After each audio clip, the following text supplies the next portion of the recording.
Assalamualaikum warahmatullahi wabarakatuh. Di sini kami ingin mempresentasikan tugas UAS kami, yaitu untuk mata kuliah desain pengalaman pengguna. Desain yang kami buat yaitu website Sporty Supply. Oke, di sini anggota kami terdiri dari saya sendiri, Faris Fadilah, terus ada Laili Rahmah, juga ada Muhammad Ali Akbar, sama ada Pramudia Fitrian Alfaristi. Untuk latar belakang sendiri, kami mengambil dari industri e-commerce telah berkembang pesat dalam beberapa tahun terakhir, termasuk penjualan barang olahraga secara online seperti sepatu, celana olahraga, dan perlengkapan lainnya. Pertumbuhan ini didorong oleh tren gaya hidup sehat dan meningkatnya kesadaran akan pentingnya kesehatan fisik. Melalui platform e-commerce, konsumen dapat dengan mudah menjelajahi, membandingkan, dan membeli produk olahraga tanpa harus keluar rumah. E-commerce juga memungkinkan pengalaman belanja yang personal dan disesuaikan melalui rekomendasi produk yang relevan. Baik, selanjutnya yaitu ada user persona. Di sini kami mengambil eh, Joko dengan umur 34 tahun, seorang entertainer dan tinggal di Kalimantan Selatan. Untuk bionya sendiri yaitu eh, Joko seorang entertainer supel berusia 34 tahun. Gue selalu siap bikin orang senang di panggung dan di luar panggung. Gue suka kenalan sama orang baru dan gak pernah lupa akarnya. Gue bangga dengan karir gue dan pengen terus berikan keceriaan dan inspirasi. Makasih udah dengerin cerita gue. Kemudian untuk personality sendiri, si Joko ini lebih ke introvert, kemudian lebih analitik, eh, lebih kreatif dan sibuk. Kemudian orangnya yang organized, independent, team player, aktif dan juga safe. Dan untuk interestnya sendiri itu ada fashion and style, ada fitness and wellness, performance gear, dan untuk influencesnya itu ada konsumsi hiburan dan media, diskon kebugaran dan kesehatan, promosi produk dan mendukung gaya hidup. Untuk goals si Joko sendiri itu ada akses ke produk unik dan eksklusif, mendukung praktik yang berkelanjutan, menjelajah peluang, peluang baru. Kemudian needs dan expectations-nya ada convenience, wide range of product, quality, dan authenticity. Kemudian motivations-nya ada pertimbangan keuangan, tetap terkini dan trendy, kemudian pertumbuhan profesional dan branding. Pain points dan frustrations-nya dari Joko adalah kesulitan dalam menemukan produk tertentu, kurangnya rekomendasi yang dipersonalisasi, kemudian dukungan pelanggan dan penyelesaian masalah. Di sini saya akan menjelaskan tentang user journey. Pertama, di sini user journey sendiri kami bagi menjadi 4 phase, yaitu phase registration, phase onboarding, phase sesi pengantaran barang, dan phase user support. Nah, untuk masing-masing phase ini ada action-nya, yaitu untuk phase registration, ada action registrasi, melengkapi profil pribadi dan menelusuri platform yang masing-masing dilakukan di registration page, my profile, dan di homepage. Kemudian untuk page onboarding sendiri ada beberapa langkahnya, yaitu pencarian produk yang dilakukan di search page, pemilihan produk menggunakan homepage with search item, rincian produk yang menggunakan produk detail page, menambahkan ke keranjang yang menggunakan my cart page, proses checkout yang menggunakan checkout page, pembayaran yaitu menggunakan payment page, dan konfirmasi pemesanan yang menggunakan order confirmation page. Untuk tes pengantaran barang ada juga di sini langkah-langkahnya, yaitu pelacakan pengiriman yang menggunakan order detail page, penerimaan produk yang menggunakan order detail page juga, review dan feedback yang masih menggunakan order detail page, dan pembelian ulang yang menggunakan history page dari barang yang dibeli sebelumnya. Kemudian ada page selanjutnya yaitu user support, ya bisa dibilang after sales-nya, yaitu customer support yang menggunakan customer support page dan pengembalian atau penukaran barang yang dilakukan di order detail page. Di sini ada sedikit pendapat dari Joko sendiri terkait dengan masing-masing dari langkah yang ada di sini, yaitu registrasi. Joko berpikir kalau ini mudah dapat sign up dengan menggunakan akun Google, Facebook, dan LinkedIn. Dan untuk melengkapi profil juga dapat dilakukan dengan mudah. Menelusuri platform juga jelas dengan tidak terlalu banyak opsi yang membingungkan. Untuk pencarian produk sendiri, Joko berpikir ini mudah karena hanya perlu menginputkan kata dari produk yang dicari dan produknya akan muncul.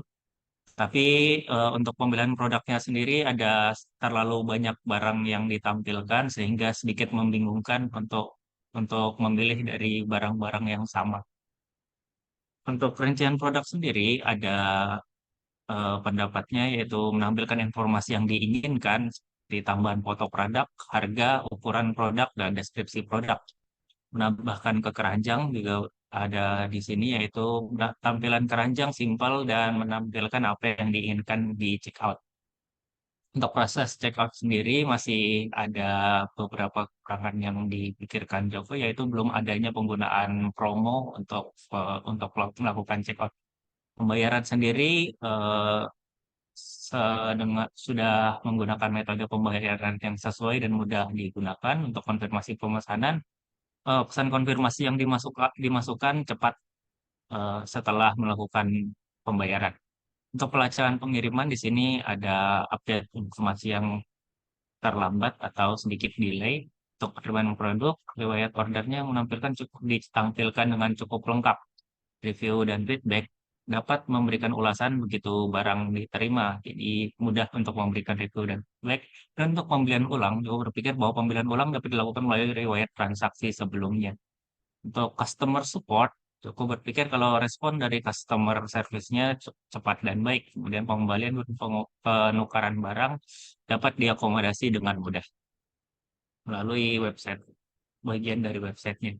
Dan di sini ada customer billing, kami menggunakan emoji dengan di sini kami memasukkan hanya dua jenis emoji, yaitu emoji puas sekali dan cukup puas dari Joko. Kemudian di sini ada sedikit saran di paling bawah untuk bagian rincian produk. Sarannya pencarian dapat dilakukan tanpa kendala. Artinya yang ini tidak ada sarannya. Joko cukup puas dengan bagian ini. Kemudian menambahkan keranjang juga cukup puas. Tapi ada satu di sini yaitu untuk bagian proses checkout. Joko menyarankan untuk menambahkan pilihan promo agar user lebih antusias. Oke, next. Oke, jadi di sini ada empathy map yang kami buat menurut user persona Joko. Jadi apa yang dirasakan Joko? Pertama, Joko merasa senang ketika menemukan produk baru yang sesuai dengan minat olahraganya. Dan Joko merasa frustasi jika ada penundaan dalam pengiriman atau jika produk tidak sesuai dengan harapannya. Kemudian Joko ingin merasa yakin dengan keputusan pembelian dan mempercayai platform yang digunakan, yaitu website yang kami buat sebelumnya. Kemudian apa yang Joko pikirkan, di sini Joko berharap bahwa Joko dapat menemukan rekomendasi penawaran terbaik melalui tampilan websitenya. Kemudian di sini Joko juga berharap bahwa platform ini merekomendasikan produk terkait atau menawarkan bundle untuk pengalaman berbelanja yang lebih baik. Kemudian apa pendapat Joko terkait hal ini? Joko ingin mencari peralatan dan perlengkapan olahraga berkualitas tinggi. Joko mencari produk olahraga yang sesuai dengan referensi Joko. Dan Joko ingin antar muka yang ramah pengguna yang memudahkan untuk menavigasi dan menemukan yang Joko cari. Di sini Joko juga mengatakan ingin dapat melacak pesanan dan menerima pembaruan status pengiriman. Dan apa yang dilakukan Joko untuk terkait hal ini? Joko pertama membandingkan harga dan ulasan produk di berbagai penjual untuk membuat pilihan yang tepat. Dan Joko memberikan umpan balik dan ulasan mengenai produk yang telah dibeli untuk membantu pelanggan lain. Aku menambahkan barang ke keranjang dan menyimpannya untuk nanti jika belum siap melakukan pembelian. Sini ada lagi yaitu pain dan gain. Pain dari kesulitan dari Jawa sendiri adalah kesulitan menemukan peralatan atau perlengkapan olahraga yang tertentu yang dibutuhkan, dan gainnya yaitu mengakses ke berbagai peralatan dan perlengkapan olahraga berkualitas tinggi. Oke, selanjutnya akan ada sesi demonstrasi dari desain aplikasi yang telah dibuat. Dipersilakan kepada kawan saya untuk mengambil alih. Baik, di sini saya akan melakukan demonstrasi prototipe dari antarmuka yang setelah kami buat. Pertama adalah halaman splash screen, kemudian masuk ke dalam halaman sign up. Di dalam halaman sign up kita bisa mengklik halaman sudah punya akun atau login dan akan dipindahkan ke halaman login. Setelah kita mengklik login, maka akan dipindahkan ke halaman profile. Kita dapat mengedit profile kita, memasukkan alamat, metode pembayaran, dan lain sebagainya di dalam halaman profil. Kemudian masuk ke dalam halaman home. Di dalam halaman home, kita akan masuk ke dalam halaman pencarian untuk mencari produk yang kita inginkan. Apabila kita sudah melakukan pencarian, kita akan masuk ke grid-grid yang berisi produk-produk yang memiliki pencaharian yang sama. Setelah itu, kita memilih salah satu di list produk yang ada dan akan masuk ke dalam halaman detail produk yang berisi informasi-informasi yang lebih detail terkait produk tersebut. Kemudian kita dapat melanjutkannya dengan mengklik add to chart untuk menambahkan produk tersebut ke dalam chart atau keranjang belanja kita.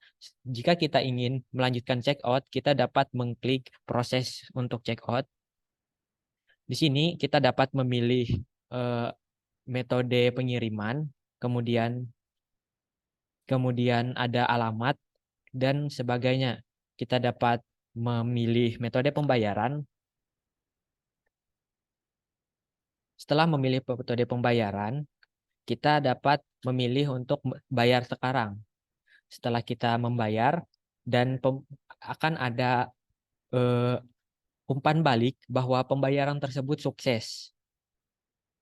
Selanjutnya kita kembali ke halaman home.